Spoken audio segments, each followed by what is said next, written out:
Libro del Éxodo, capítulo 7, versículos 8 a 13. Habló el Señor a Moisés y a Aarón diciendo: Cuando el faraón os diga, haced algún prodigio que os acredite, tú dirás a Aarón: toma tu bastón y arrójalo ante el faraón, y se convertirá en una serpiente. Moisés y Aarón llegaron ante el faraón e hicieron tal como les había mandado el Señor. Aarón arrojó su bastón delante del faraón y de sus servidores, y se convirtió en una serpiente. El faraón entonces llamó a sus sabios y a sus magos, y también ellos, los hechiceros de Egipto, hicieron lo mismo con sus encantamientos.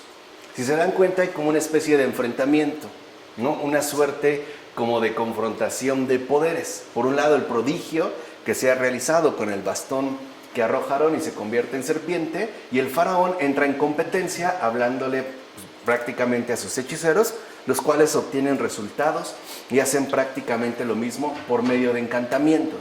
Entonces vemos que el bastón es un símbolo de la cruz, en tanto habría de destruir todos los ídolos. Además, no olvidemos que con un bastón asimismo dividió el mar Moisés y ahogó a los egipcios, con los que se prefiguraba la destrucción de los demonios, como afirma Efrén de Nisibi en el comentario sobre el Éxodo. Entonces vemos que ya aquí, en esta figura del bastón, se significan dos cosas particulares. En primer lugar, el hecho de que parezca algo pequeño e incluso insignificante, y no obstante dé como resultado la destrucción tanto de los ídolos, por una parte, como, cosa más importante todavía, la destrucción de los demonios. Y hablaba al principio de una suerte de competencia, porque en efecto, los que se oponen a la obra de Dios también quieren llevar a cabo ciertos prodigios para sustituir la obra de la cruz. Es decir, también se buscará imponer determinados ídolos a la gente por medio, por ejemplo, de ciertos encantamientos. De hecho, los propios padres de la iglesia lo van a mencionar un poquito más adelante. Y es importante tenerlo en cuenta para que veamos cómo a veces se quiere rivalizar, por ejemplo, en el orden, ¿no?, que aquí se ha mencionado, y hacer pasar algunos sustitutos que no son obra del Señor, pero que quieren adquirir, por así decirlo, el mismo estatus. Estamos hablando, por ejemplo, de la hechicería o de los encantamientos, o a grandes rasgos lo que se conoce como brujería. Y vamos a ver o a tratar de entender también por qué puede darse el caso de que obtengan resultados. De hecho, se arrojó el bastón al suelo y se convirtió en una serpiente que de hecho devoró a las serpientes de Egipto. Lo cual significaba que la palabra hecha carne habría de hacer inofensivo el veneno de la serpiente infernal por medio de la remisión y el perdón de los pecados. Recuerden que en un primer momento la causa fundamental del pecado es la serpiente, cosa que ya se había aclarado en el Génesis. Así pues, ahora aparece otra figura importante. En el caso de la serpiente, esta transformación, que significa que esta palabra hecha carne iba a neutralizar ese veneno. Mientras la primera serpiente causó, en efecto, el pecado, pues la causa inicial del pecado, esta nueva serpiente, lo que ahora produce es una inmunidad hacia todo tipo de veneno expulsado por la serpiente infernal.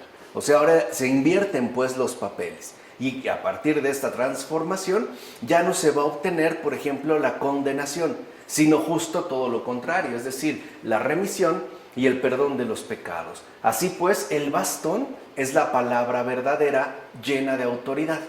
Ciertamente, el bastón se convierte en serpiente porque el que era hijo de Dios, nacido de Dios Padre, se hace hijo del hombre.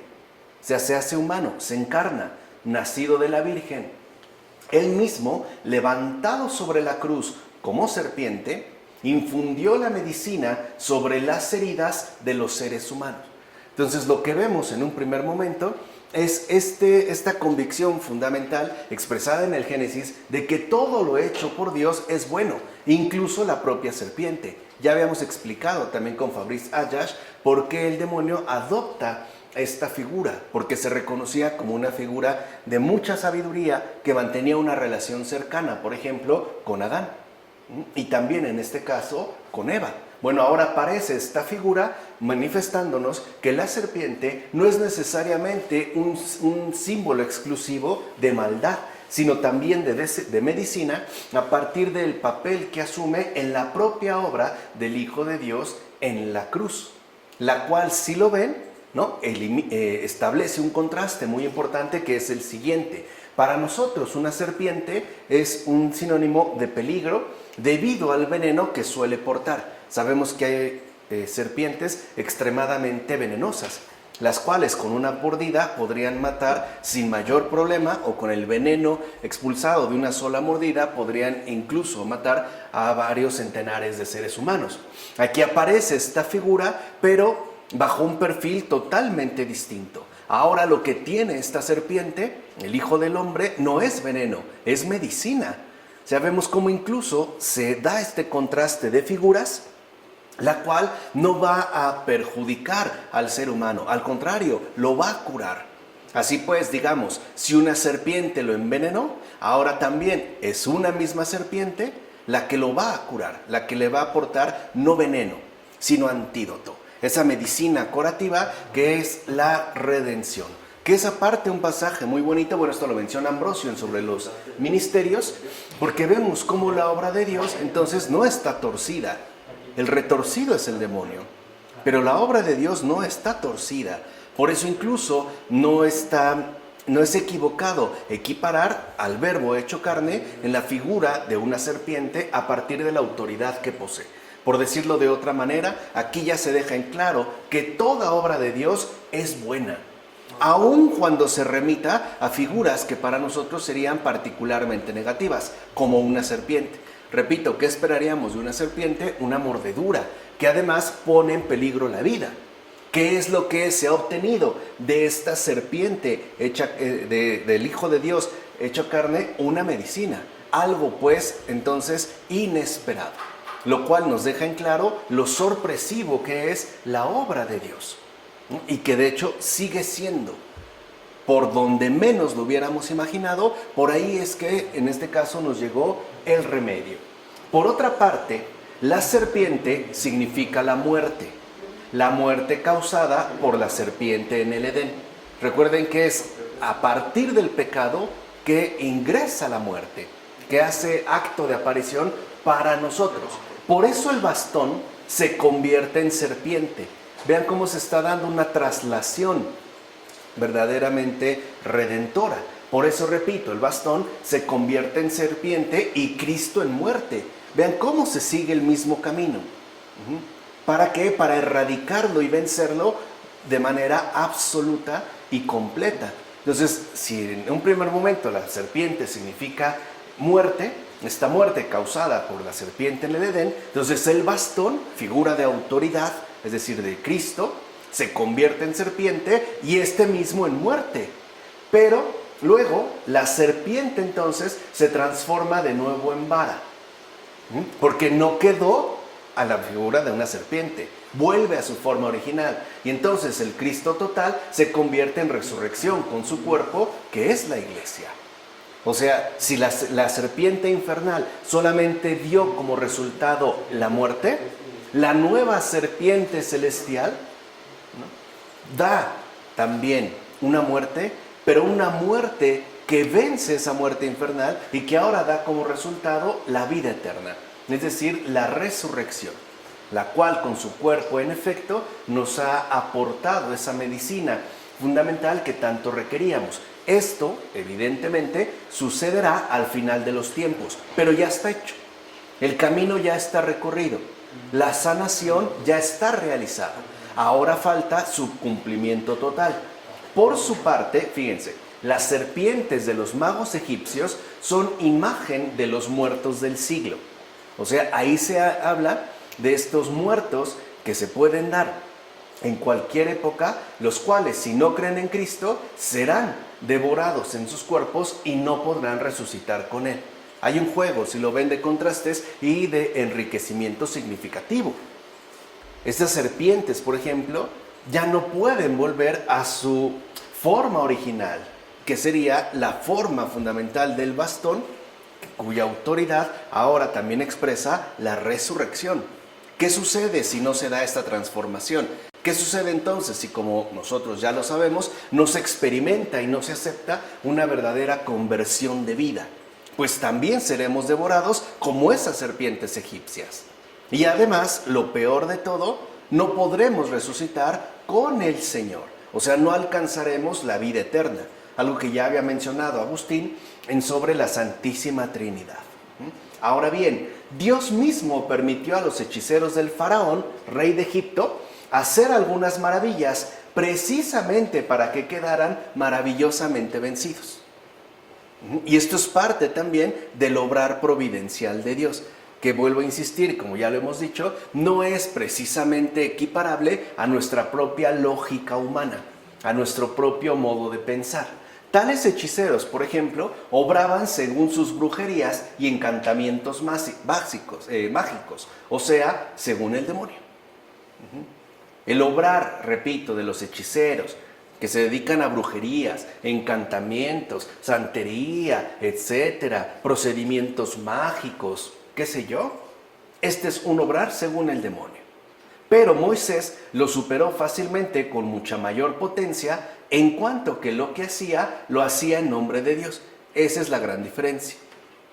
Así pues, con solo invocar a Dios, todas esas maquinaciones demoníacas quedaron desbaratadas. Porque sí pueden darse, pero no mantenerse. Bastaría pues, como menciona Agustín en la Ciudad de Dios, la pura invocación de Dios para que esos artificios demoníacos queden completamente desbaratados y por lo tanto queden expuestos como lo que realmente son, es decir, mentiras. Mira pues lo siguiente: a diferencia de los milagros visibles de los servidores de Dios, los encantamientos mágicos tienen el fin de engañar a la gente, del hecho de que la gente quede ciertamente sorprendida. Por ejemplo, ¿cuántos que acuden a estas cuestiones no se sorprenden de algunas cosas que les dicen o algunos sucesos que ocurren? Y ese es el propósito, que la gente quede impresionada, porque una vez impresionada es presa fácil de mantenerse bajo engaño y no es ciertamente fácil salir de ahí. En efecto, los hechiceros solamente quieren someter a ellos sus respectivos clientes, son clientela. ¿En qué están pensando los hechiceros, los brujos, los magos, los que se dedican a encantamientos? En un negocio. Eso es un negocio. Y para poder mantener a flote este negocio, necesitan cierto tipo de prodigios que causen asombro en la gente para que queden atrapados de manera engañosa. Y por eso atienden sus peticiones con ritos que, según su propio proceder, a veces impresionan terroríficamente. Algo importante. O sea, cuando se generan estos prodigios, generan una impresión terrorífica, es decir, da miedo. ¿Por qué? Porque ahí se ve la influencia demoníaca para poder someter a las almas bajo el engaño y que aquel haga su respectivo negocio. O sea, en pocas palabras, que vaya teniendo cada vez más y más clientes. Con esto buscan dejar estupefactos a sus clientes con algunos efectos visibles, que a causa de la debilidad de la carne, o sea, a falta de contemplación espiritual, tienen la apariencia de cosas grandes, como serpientes que salen de un huevo, o cosas raras que pueden darse bajo ciertas circunstancias. En efecto, son encantamientos, o mejor dicho, efectos visibles que nos impresionan porque no estamos bien fortalecidos en la contemplación espiritual. Es debido, pues, a la debilidad de la carne. Y esta impresión parece darles un estatuto de un prodigio sumamente maravilloso. Entonces, con eso quedamos enganchados, quedamos engañados y quedamos, pues, sometidos. En primer lugar, al negocio del brujo, del hechicero. Y, cosa más importante, a la voluntad del demonio, que es lo que quiere, tener sometidas a las almas. Dicha apariencia toma su fuerza de lo siguiente: tales clientes son incapaces de contemplar cosas eternas y por ende no tienen en cuenta al verdadero Dios. Ahí está la causa. Falta de contemplación. O en términos más sencillos, estos incautos caen presas de tales engaños porque no llevan una verdadera y sincera vida de oración y por eso son fácilmente engañados, incluso mediante algunos efectos visibles que, volvemos a repetir, pueden darse. Vean desde cuándo este padre de la iglesia, ya lo veremos más adelante, habla de este tipo de situaciones sin que parezca como algo verdaderamente llamativo, sino algo que ciertamente sucede. Y justo por eso los engañan con tanta facilidad. De hecho, una persona que acude con un brujo ya está engañado.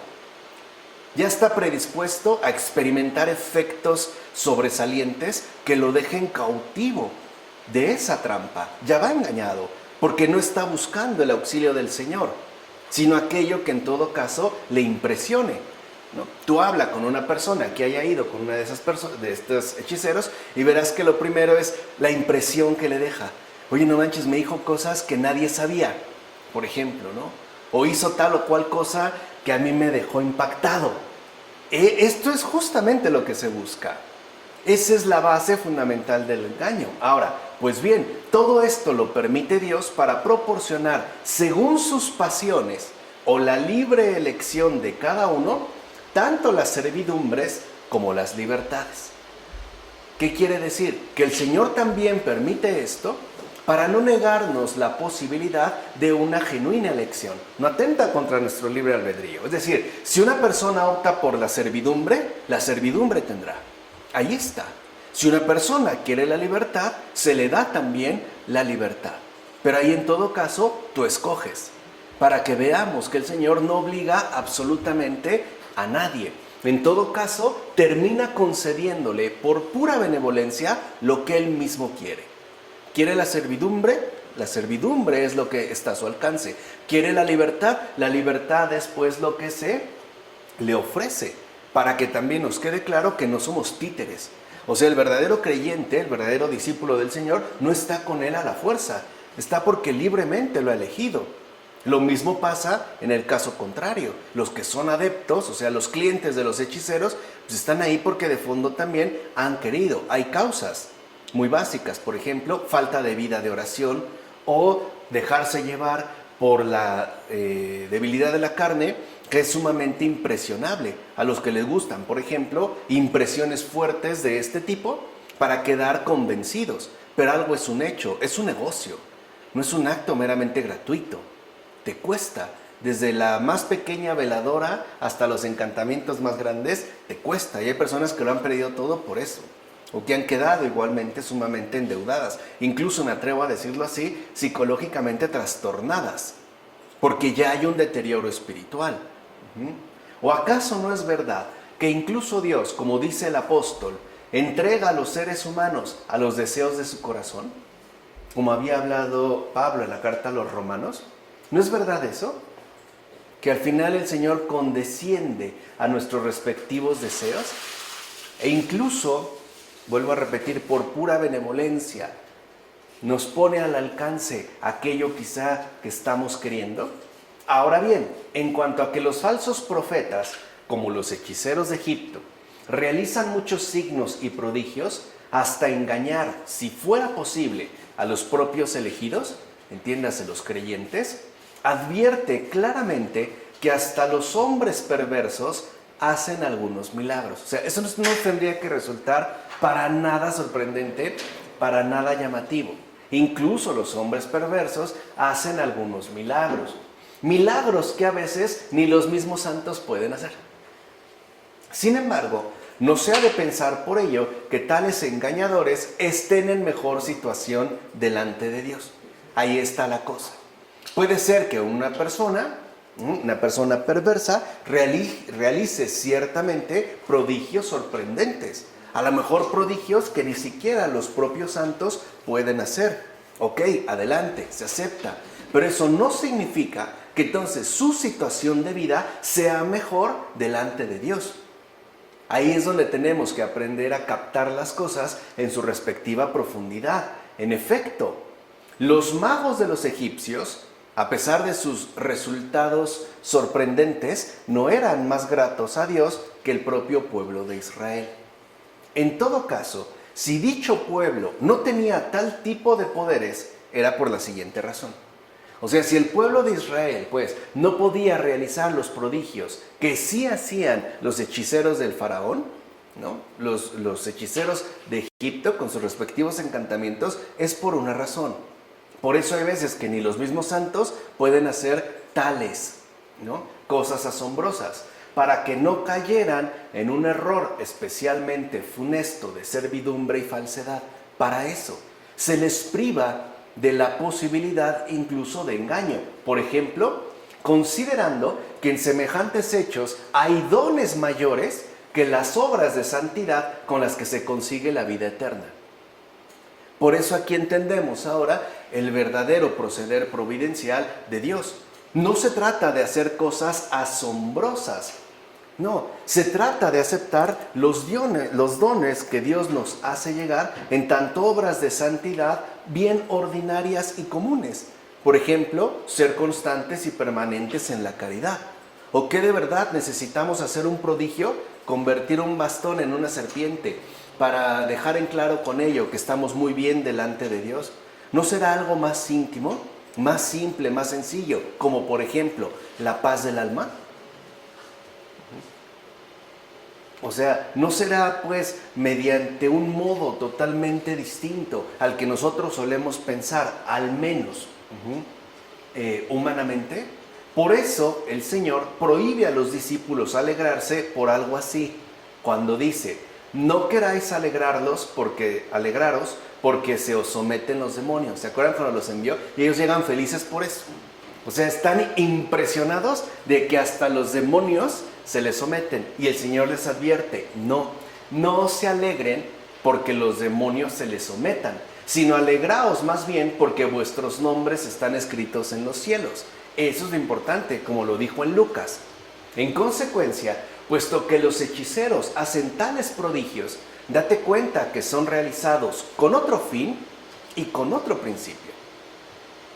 Y eso es algo también muy importante de tener en cuenta. En efecto, los hechiceros hacen prodigios buscando su propia fama. Y es así.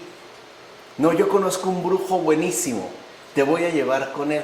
Va empeñando las joyas, cobra caro, pero mira, infalible, no falla. En cambio, los santos del Señor buscan la gloria de Dios. No son ellos los que sobresalen. No son ellos. O sea, si vemos, lo hacen con otro fin y también tienen un principio completamente distinto.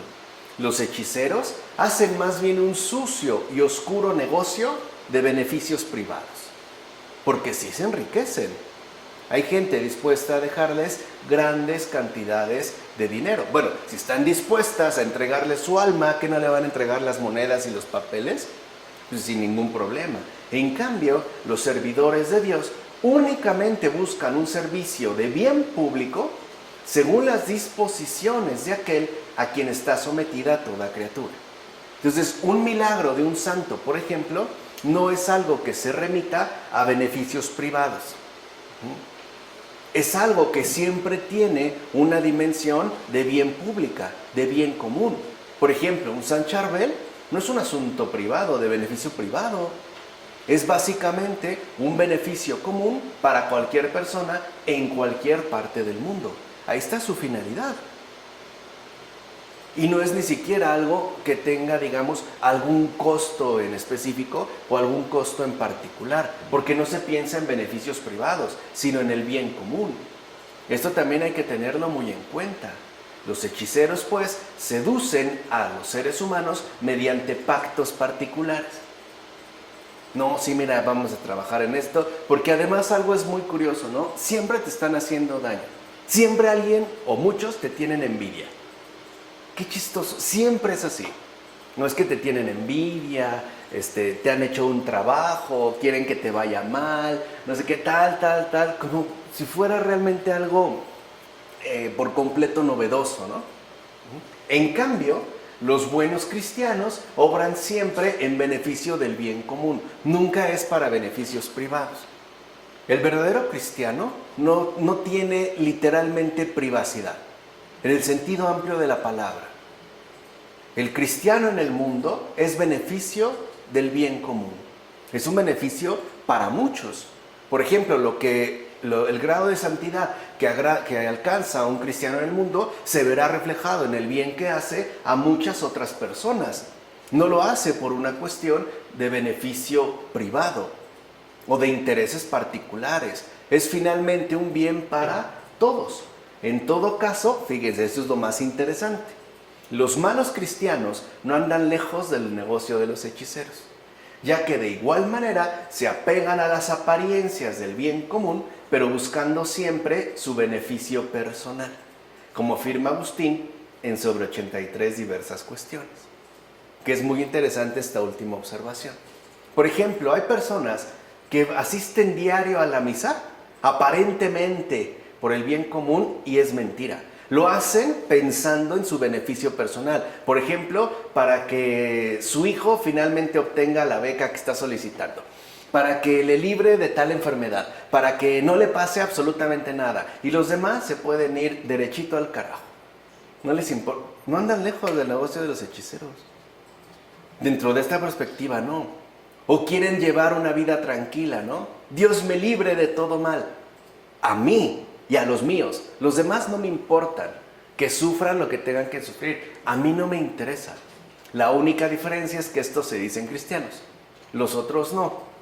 Pero aquí debemos de tener como regla siempre el bien común. Una cosa muy distinta es asistir a la celebración litúrgica, aunque no sea necesariamente diario, para hacer de mucho bien para el mundo entero.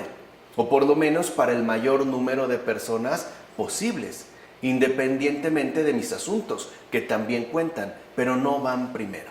Siempre está de por medio esta dimensión del bien común. Por eso es curioso ver a una persona que vaya tan asiduamente a la celebración litúrgica, que es tanto el fin como el principio que lo mueve a hacerlo. A lo mejor quiere evitar una enfermedad, pero no se pone a pensar que él puede ser servidor de los enfermos. Eso no. Le interesa lo suyo. Lo demás no importa, no lo ve. Así que son literalmente también casi socios en este negocio de los intereses privados. Bueno, pasamos a los versículos 14 a 24 de este capítulo 7. El Señor dijo a Moisés, fíjense, como que lo deja hacer lo suyo y el Señor sigue, ¿no? El corazón del faraón es obstinado y no deja salir al pueblo. Dijo además el Señor a Moisés, di a Aarón, toma tu bastón y extiende tu mano sobre las aguas de Egipto, sobre sus canales, sobre sus ríos, sus estanques y sus depósitos de agua, y se convertirán en sangre. Ah, ¿quiere jugar? Vamos a ver. Ok, vamos, así como ellos han dejado que obren maravillas, vamos a ver realmente de qué se trata. Y habrá sangre en todo el país de Egipto. Ya empezaron las plagas. Recuerden que son 10. No olviden el número, lo veremos cuando las expongamos. Y habrá sangre en todo el país de Egipto, incluso en las vasijas de madera y de piedra. O sea, imagínate agarrar tu vaso y que esté lleno de sangre, o ir por la vasija y sangre. Moisés y Aarón hicieron como les había mandado el Señor. Levantó el bastón y golpeó las aguas del Nilo a la vista del faraón y de sus siervos. Y todas las aguas del Nilo se convirtieron en sangre.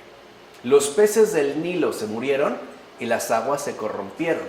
Los egipcios no podían beber agua del Nilo y había sangre por todo el país de Egipto. Los egipcios tuvieron que excavar en los alrededores del Nilo buscando agua para beber, porque no podían beber de las aguas del Nilo. Mira, del mismo modo que se lee en el Evangelio que el agua fue convertida en vino, en Juan, y ello significa el cambio de los pueblos, así también aquí, al ser convertida el agua en sangre, se quiere dar a entender que los pecadores sienten carnalmente las cosas espirituales.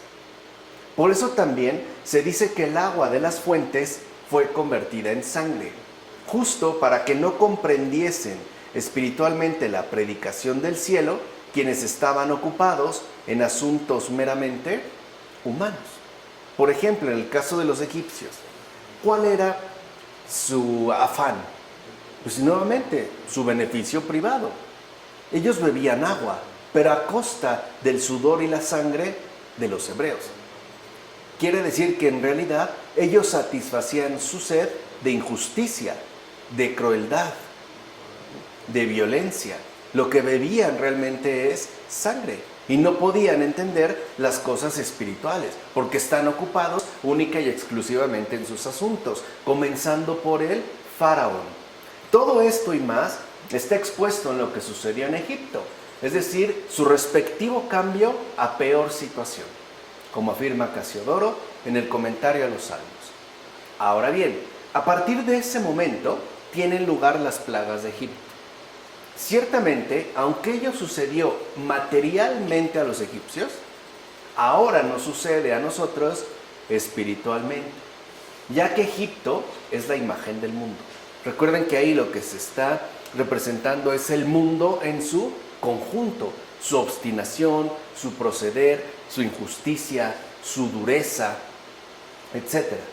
En efecto, la primera plaga, como sabemos, consistió en que las aguas se convirtieron por primera vez en sangre.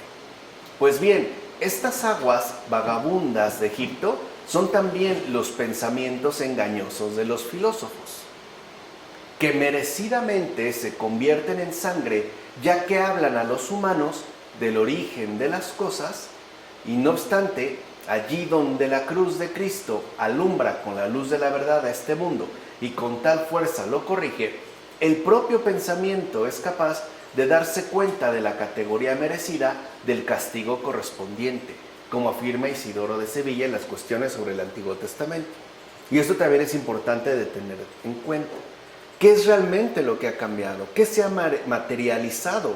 Pues las fuentes de las cuales están bebiendo. Muchos de nosotros logramos calmar nuestra sed, por ejemplo, nuestros deseos, nuestras ambiciones, a partir del sufrimiento ajeno. A partir de eso, tal vez no materialmente bebemos su sangre, pero sí los desangramos, al menos espiritualmente. Por ejemplo, no importándonos su situación concreta de vida, no atendiendo a su situación particular. No solo se trata de la explotación capitalista, denunciada ya desde hace tiempo. Hay algo todavía más grave, la explotación del alma humana por seres perversos y además inspirados por demonios, que es, digamos, parte de este proceder. Entonces se da este cambio para que se vea la situación real en la que se encuentran. ¿Cómo es posible que una persona esté bien a costa de que muchos e incluso millones estén mal? ¿Qué es eso? ¿Qué es ese modo de pensar? ¿Cómo es que algunos filósofos, con sus pensamientos vagabundos, no me gusta mucho esta expresión, quieren hablarnos del origen de las cosas, pero ni siquiera sabe cómo es que están? O sea, ¿cómo es que están en su realidad?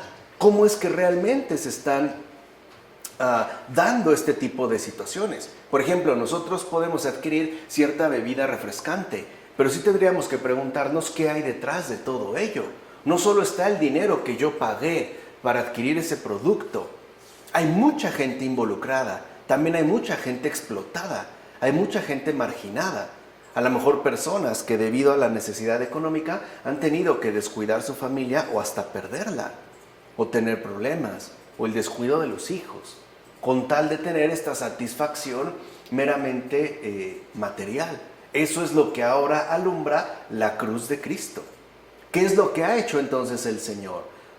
Hacernos ver que estas aguas, que en realidad son sangre, por tanta injusticia, cuánto asesinato, cuánta guerra, cuánto crimen.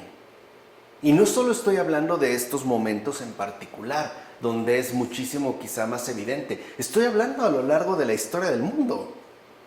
O sea, yo creo que se ha derramado más sangre humana que agua en los océanos. Muchísima más. Así no podemos sorprendernos de este cambio. En realidad parece que se nos está mostrando cómo es que están las cosas en realidad. O sea, a la luz de ¿qué? De la verdad. ¿Qué es lo que ha hecho el Señor? Transformar esta sangre en agua y además en agua viva, que ciertamente calma la sed. Por último, démonos cuenta que la sangre no se puede beber. Es decir, no debemos intentar saciar nuestra sed humana, por ejemplo, de justicia, con el derramamiento de sangre, por supuesto ajena. Lo que realmente entonces, y esto es importante, ¿no? Los egipcios estaban desesperados por saciar su sed, pues no se puede saciar la sed bebiendo sangre, la sangre no se puede beber, por eso incluso se coagula rapidísimo. Si los que se animan a tomar sangre de animal, por ejemplo de toro, tiene que ser recién salidita y todavía caliente, y eso en porciones pequeñas, no se puede beber. Por lo mismo, para que nos quede muy muy claro que nuestra sed humana, por ejemplo, de trascendencia, de bienestar, de felicidad y sobre todo de justicia, en un mundo, ¿no?, tan azotado por tantas y tantas injusticias, no se va a saciar con el derramamiento de sangre. Evidentemente ajena. No porque mueran otros o muera finalmente el que me agredió, ya yo voy a quedar feliz. Si no va a pasar como este caso en Estados Unidos de hace algunos años, donde una persona, ¿no?, agredió gravemente a una muchacha, una joven, la violó y la mató. Y después lo capturaron, los papás estaban exigiendo justicia de tal manera que se le aplicara la pena de muerte. Fue un juicio largo. Finalmente se consiguió y estuvieron los papás presentes desde el principio del juicio hasta el momento de la pena capital, la pena de muerte. Finalmente fue ejecutado, un reportero se acercó, me parece que con bastante sentido común, y les hizo una pregunta muy particular. Les dijo, pues bien, finalmente ha muerto, o sea, ya, digámoslo así, se derramó su sangre. ¿Contentos? Y ellos dijeron, no. ¿Quién iba a quitar esa sed? ¿Quién realmente puede quitar nuestra más profunda sed de justicia? Nuestra más profunda sed debido a la carencia de afecto. ¿Quién va a curarnos realmente o quién va a satisfacer nuestra necesidad de compañía, de comprensión, de ternura, de dulzura? ¿La sangre o lo que el mundo nos ofrece? No. Por eso démonos cuenta que la sangre, vuelvo a repetir, no se puede beber. Es decir, ya con esto se nos deja en claro que no podemos intentar saciar nuestra sed humana en todos sus matices, en todo su alcance, por medio del derramamiento de sangre evidentemente ajena.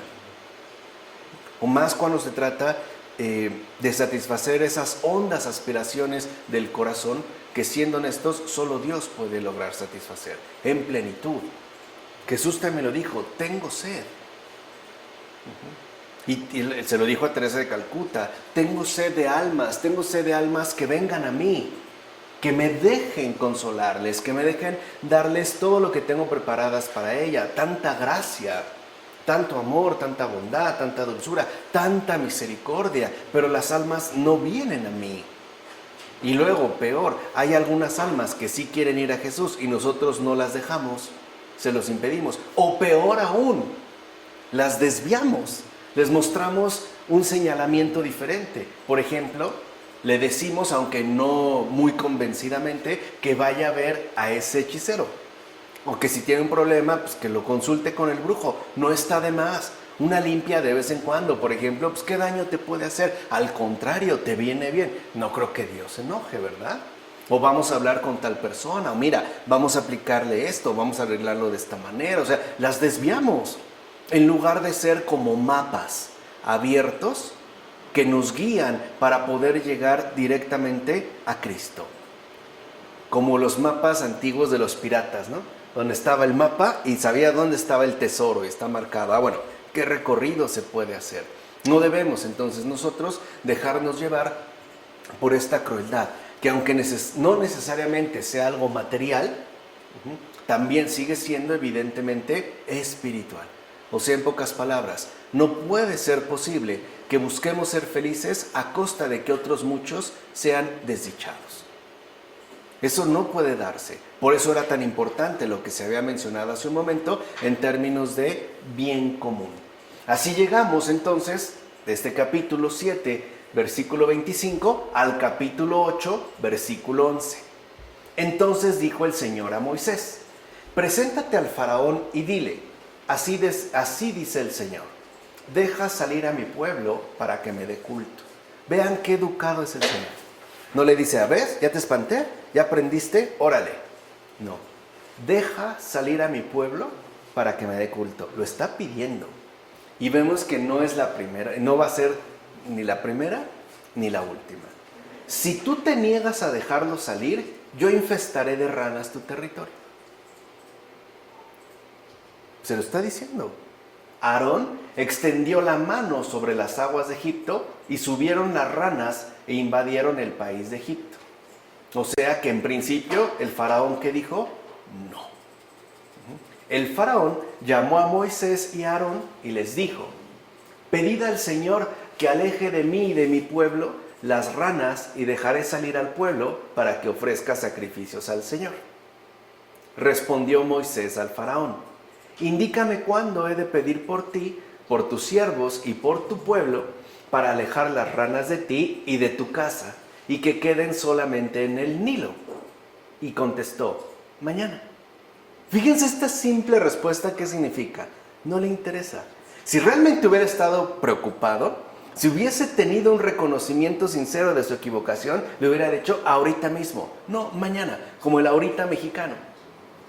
Que puede ser o no puede ser. Puede ser que suceda casi instantáneamente o se postergue de manera indefinida hasta nunca suceder, ¿no? Moisés replicó: se hará como dices, para que sepas que no hay otro como el Señor, nuestro Dios.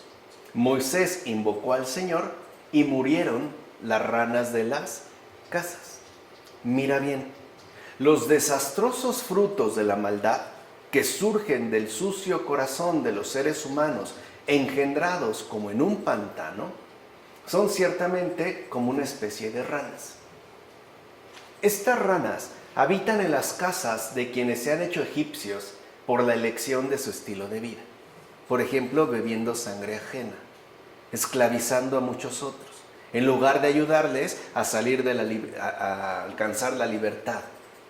Por eso se dejan ver sobre las mesas, no abandonan los lechos y hasta se introducen en las despensas donde se guardan las cosas.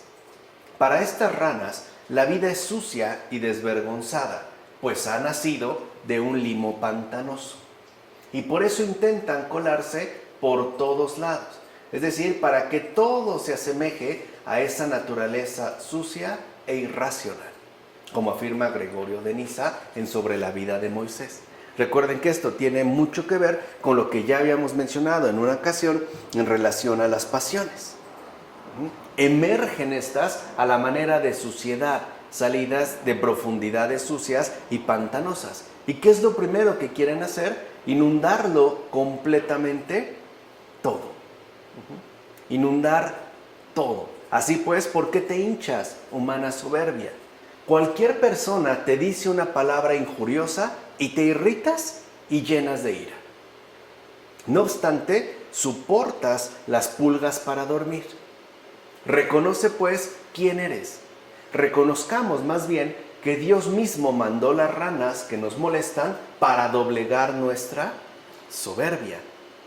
Ciertamente, Dios pudo rendir la soberbia del pueblo del faraón con osos, leones o serpientes, pero mandó seres más viles, como las ranas y las moscas, para vencerla.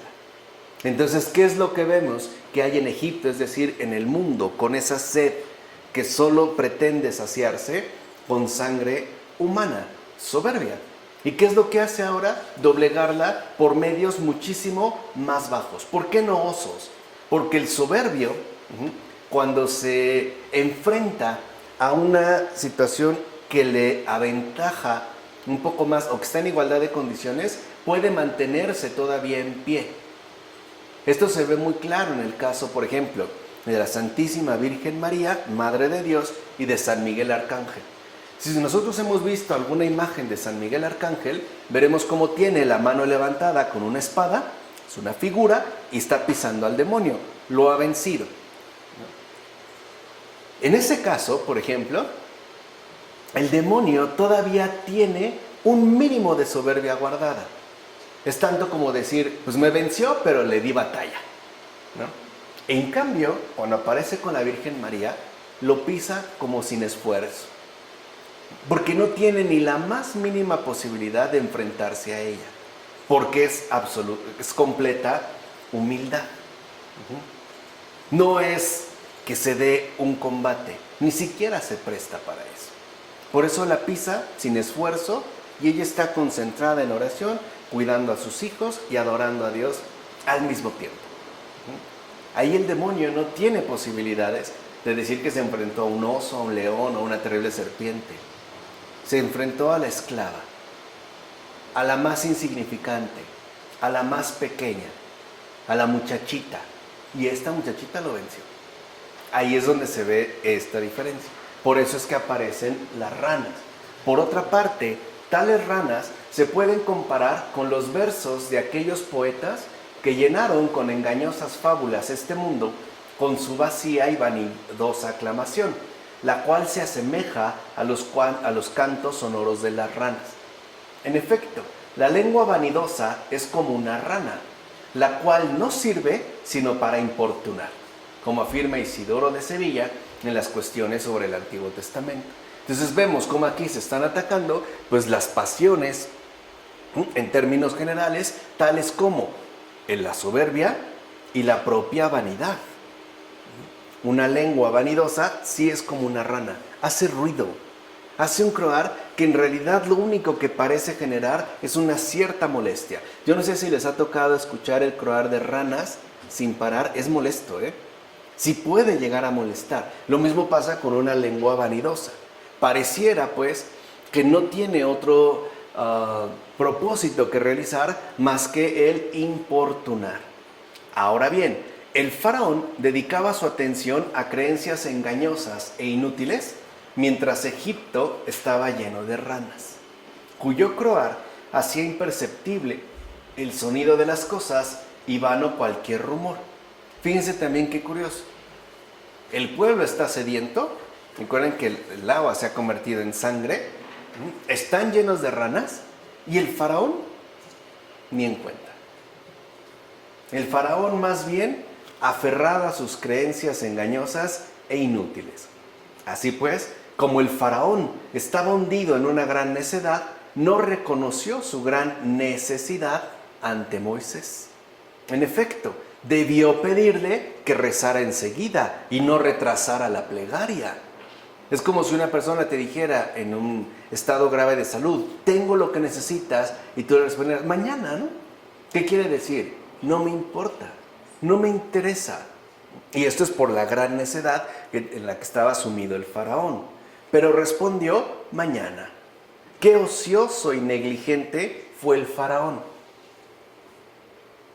Qué ocioso y negligente ese supuesto cristiano que le dijeron, vete a confesar mañana. Después, sí me hace falta, voy mañana. O sea, como si se tratara de algo que en realidad no le interesa. Fíjense, debido a esa negligencia, pagaría su retraso con el exterminio de Egipto. Vean hasta dónde nos puede llevar la negligencia. Si en ese momento el faraón hubiera reaccionado sinceramente y hubiera dicho, ya estuvo, pero se aferró. Y esa simple negligencia ahora le va a costar el exterminio de Egipto. Así pues, el faraón ni rogó ni pidió que se rogara por él y por su país, ya que era soberbio, es decir, esclavo del mundo, y por eso se olvidaba de Dios y de su bondad, como afirma Ambrosio en Sobre Caín y Abel. O sea que el Señor sabe perfectamente bien lo que hace. Ciertamente llegará el momento en que Moisés extienda las manos sobre los egipcios para que se produzca la desaparición de las ranas. De hecho, podemos ver que esto también sucede ahora. En efecto, quienes han reconocido la extensión de las manos del legislador, es decir, de aquel que extendió sus manos en la cruz, aunque hasta hace poco haya vivido en pensamientos sucios propios de ranas, si miran a aquel que extiende sus manos a favor nuestro, son librados de tal compañía. Pero lo correcto, de aquello que, en definitiva, no puede ser rechazado o negado. A ese grado cae de envolvimiento. Ahora bien, ante esta tercera plaga, los propios hechiceros del faraón dijeron, es el dedo de Dios. ¿Por qué? Porque aquellos hechiceros eran la imagen apasionada de los herejes. En efecto, los herejes siempre tienen a su disposición a sus apasionados defensores. Siempre. Bueno, hasta la fecha siguen los luteranos, siguen los calvinistas y otros tantos más contemporáneos, más recientes. Ya lo dijo el apóstol, estos se oponen a la verdad, son hombres de mente pervertida y por ende están incapacitados para creer rectamente, pero no llegarán lejos, porque su necedad quedará a la vista de todos, como se afirma en la segunda carta a Timoteo. No olvides que tales perversos defensores cayeron en la tercera plaga al reconocer su oposición al Espíritu Santo que estaba en Moisés, ya que estaban agitados por la corrupción de su mente. Así pues, se habla del dedo de Dios para hacer referencia al Espíritu Santo. En efecto, así como el Espíritu Santo serena a los humildes de corazón, asimismo exacerba en sentido contrario a los ánimos de los soberbios. Y es verdad, las obras del Espíritu irritan y molestan a los soberbios. A los humildes pacifican, serenan y agradan. En pocas palabras, la gracia de Dios no produce el mismo efecto en cualquier ser humano. Pueden darse incluso efectos totalmente contrarios o reacciones. Todo dependerá de si en el corazón hay realmente humildad o por el contrario hay soberbia. Y esa exacerbación está castigada por aquellos pequeñísimos mosquitos que atacaron a los egipcios. Y al parecer nada los deja en paz. Por ejemplo, para un hereje, todos están mal menos él. Ese es de verdad un rasgo típico de un hereje. Todos están mal menos él. Bueno, también de un loco, o como decía Chesterton, de un lunático. El lunático desconfía de todos menos de sí mismo. Por eso puede hablar con seres imaginarios y alucinaciones, ¿no? Bueno, esto lo dice Isidoro de Sevilla. Por eso no se pueden estar en paz. Se ven atacados mediante estas figuras también para que veamos de qué manera los errores pueden desatarse y también incluso llegar a envolvernos. Pero algo es un hecho, como lo afirma Isidoro de Sevilla en las cuestiones sobre el Antiguo Testamento. Si nuestro ánimo es soberbio, nos veremos sumamente irritados. En cambio, si somos humildes, nos veremos serenados. Por ejemplo, podemos aceptar que se cometan equivocaciones en la iglesia, entendiendo todo lo que esto implicaría. Pero si yo reacciono exacerbadamente, es porque hay algo en mí que no anda bien. Y eso que no anda bien es la soberbia. Y al estar tan arraigado en la soberbia, pues estoy incluso a un paso de volverme un hereje. Que ahora lo dudo mucho, porque ni siquiera hay ya verdaderos herejes. O sea, hemos caído tan bajo que ni siquiera hay herejes serios. O sea, herejes respetables. Todos parecen más bien ridículos, ¿no? Hoy en día, pero ni ello. Bien, ahora, no es de sorprender que aquellos hechiceros pudieran obrar portentos con serpientes, pero fueran incapaces de hacer aparecer pequeños mosquitos. Fíjense, esto es como muy importante. No es de sorprender que estos sí lograran hacer encantamientos con serpientes y hacer aparecer serpientes, pero no mosquitos, que parecen seres más pequeños, más insignificantes, etc. Mira con qué facilidad desfallecen sus intentos ante pequeños seres. Claro, porque en su soberbia eso sería algo realmente insignificante. Este es pues su azote, pues va directamente contra su engreído orgullo, como lo afirmó la Escritura. Ellos intentaron también, ¿no?, hacer aparecer mosquitos y no pudieron, fallaron. Y eso va directamente contra su engreído orgullo. Claro, les decía una cosa, es miren este gran portento que realicé, a decir que hice algo incluso de lo más común, como hacer crecer un cabello en la mano mientras todo lo va viendo. ¿Qué va de eso a pulverizar una roca? Eso es en términos de soberbia. Se ven pues derrotados por pequeños mosquitos, pequeñitos. Y ante su humillante derrota solo pudieron decir, es el dedo de Dios. Con ello se da a entender que ni los mismos espíritus transgresores, ni las tenebrosas potestades aéreas pueden realmente hacer algo. O sea, ahí se deja en claro, se veía ya su verdadera impotencia. Pueden hacer prodigios, pero en realidad son impotentes. No son capaces de hacer algo real. En todo caso, lo único que logran es llevar a su propia cárcel a los adeptos a las artes mágicas. Y es cierto, un adepto a las artes mágicas, como afirma Agustín en Sobre la Santísima Trinidad, un adepto, repito, a las artes mágicas, va a volverse cautivo de la prisión en la que se encuentre el hechicero. Va a acrecentar las filas de su respectiva esclavitud.